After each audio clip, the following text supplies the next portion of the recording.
Checking more top stories now. Texas Republicans are set to vote on a redistricting plan that could give them 5 more winnable seats in Congress. But some Democrats left the state last night to delay the vote. The governor's demanding they return this afternoon or risk being removed from their jobs. Police in Georgia say a 14-year-old is dead after a mass shooting outside an auto parts store in Augusta. 3 other teens were wounded. Several suspects were taken into custody.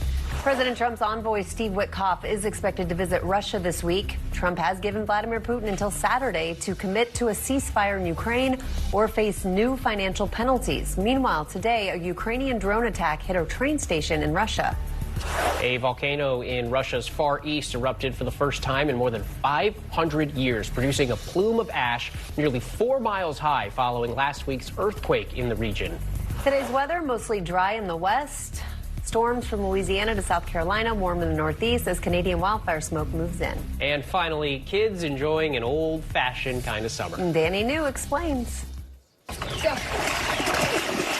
An ode to summers before technology took over. I'm Michael. I'm Sam. I'm Jackson. And we're the Creek Crawlers. A group of kids who go by the Creek Crawlers has been picking up millions of views on social media for embracing the perhaps lost art of just going outside and getting dirty. We always used to go to the creek and play in it, but we never just thought of this idea. We're the Creek Crawlers. Their newfound fame came along in June with this first video of the gang getting together for an afternoon of fishing near their homes in Indiana, and now has almost 30 million views. One commenter writes, "Such Stand By Me film vibes." Of course, the movie Stand By Me takes place long before cell phones. We saw your comments, so we're going to make it forward. But the group says it's enjoyed hearing from their older followers and taking their recommendations. How does that make you feel? We're like, oh, this is what we did in the 90s. It makes me feel like we're doing something right. Activities include Me, Miguel. walking down the creek,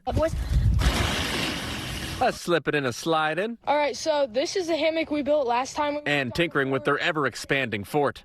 Now, you may have noticed in our interview they were all wearing shirts that said Free Miguel on them, and that's kind of an inside joke with their more than 800,000 followers. You see, this happened when one of the kids, named Miguel, had to spend some time in summer school, and many commenters started writing Free Miguel. I'm Michael. I'm Lou. I'm Sam. I'm Jackson. I'm Des. I'm Miguel. And I'm Ricky. Well, thankfully, Miguel is back now, but sadly, it is almost the end of summer. A summer these little Hoosiers feel they will look back on quite fondly. I also like hanging out with all my friends this summer and getting closer to them. And guys, their plan is to launch a store to sell Free Miguel shirts soon, and the Crawlers tell me they want to donate some of those proceeds to cancer research. Oh, that's so nice. That's your Good Morning America first look. Have a great day, everyone. Local 10 Morning News every morning at 4:30 to 11. Well, right now at 4:30, tragedy on the water. A 3rd child dies days after a sailboat and barge crash near Hibiscus Island. In a one and only exclusive, a family turns the murder of a mother and son into hope and healing. You're going to hear from her father and how they're honoring their memory. Prayers answered, the Miami Archdiocese winning access to Alligator Alcatraz to minister to detainees inside. The one and only Local 10 News starts right now. Good morning, South Florida. Welcome on into your Monday. I'm Alex Finney. Had to think about that for a second. Yeah, Monday. Here we go. Hey. All right, start of something new. I'm Andrew Perez. Welcome to what we're calling Independence Day here on Local 10, the great TV station you know and trust. Getting even better right now. We're going to serve South Florida in an even bigger way. Local 10 News all morning long, 4:30 a.m. straight through to 11. That's right. No bias news from different areas, ivory towers. This is your Local 10 News, and we are here for you, news for you from people you know and trust, and we want to thank you so much for joining us.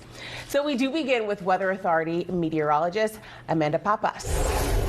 Good morning there. So we are just happy Independence Day to you. Happy that you are spending time with us today. Let's get your Monday rocking and rolling. Out the door right now, 84 degrees. Winds are coming in from the south, pumping in a ton of moisture, and we do see a 30% chance of rain on the way for you. Stepping outside to 82 for Pembroke Pines, 84 for Miami, 82 for Homestead, 85 for Key Largo. You get the drill. It is mild, it is muggy, it is sticky, and just yucky outside. I'm in for Julie Durda, and thank you so much again for tuning tuning in with us. And as we go throughout the day, we want to help you plan it out. So as we head into that 8 a.m. hour, we're still a little more overcast. We could see a quick spotty little shower along the coast. And then we see more of that sunshine heading into the afternoon hours. That'll warm us back up yet again. But I got to talk about the tropics. We got a tropical update for you. Let's get into it. So we do see that we now have the 4th named storm of the Atlantic hurricane season, Tropical Storm Dexter at this point. It's going to continue to push away from us, though. Thank goodness, we dodged a bullet there. No threat, and it is going to weaken over the next couple of days.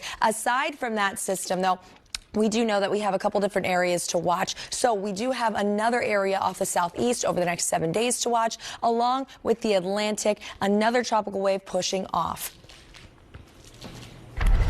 Okay, we do want to begin this morning with some sad news in connection with a tragedy on the water right off of Miami Beach last Monday. The Coast Guard confirming a 3rd little girl has now died following a collision between a sailboat and a barge right off Miami Beach. She fought for days with her family by her side, but sadly, she has now passed away. Video shows the moments before the deadly crash. 5 children were on that boat along with their 19-year-old counselor. They all fell into the water following that collision. Local 10's Brett Neese is in Miami with the new details we are just learning from investigators. Amidst this horrible update, who is responsible for this crash remains under investigation. Officials tell us that the 10-year-old girl, Ariel Buckman, was surrounded by family here at Jackson Memorial when she passed away. Last week's tragedy on the water has sadly claimed the life of another young sailor. The U.S. Coast Guard providing the somber update Sunday morning that a 10-year-old girl passed away. Her uncle sharing this message on social media saying the family mourns the loss of 10-year-old Ariel. Last week, loved ones grieved for 7-year-old Mila Yankelevich and 13-year-old Aaron Coe, who also died in the crash. La fuimos a dejar, nos despedió. Nos vemos, papi, mami. We spoke to Coe's father, who told us how devastating this has been. Estamos muy dolidos del corazón, porque era lo único que teníamos. This video shows the moments before a barge and sailboat collided Monday, sending 5 children and their 19-year-old counselor into the water. A full Coast Guard investigation into how the crash happened is ongoing. On Sunday, officials also announcing a team from Argentina has joined their efforts. The Miami Yacht Club also posting this message saying in part, the devastating news comes after 2 young sailors lost their lives in the immediate aftermath of the tragedy. Now, with the passing of a 3rd sailor, the entire sailing community is shattered by grief. An 8-year-old victim was also treated here at the hospital. We have since learned that they have been released. Now, in addition to that team from Argentina, the Coast Guard has offered an invitation to Chilean authorities to join this investigation because of the nationalities of some of these victims. In Miami, Brett Neese, Local 10 News. Well, developing this morning, a man in the hospital after divers with Miami Fire Rescue dove into Biscayne Bay to save him. The 45-year-old man, for some still unknown reason, fell into the water near the Casella Center Sunday afternoon. Crews got him out with the help of Miami PD and then rushed him over to Jackson's Ryder Trauma Center, where doctors list him in serious condition. Now to an event in Deerfield Beach to honor a mother and son murdered last year. A local nonprofit held the grand opening of Madre's Closet Sunday with the goal of making sure no child has to go without basic school supplies. Local 10's Terrell Fournay is in Deerfield Beach with their message.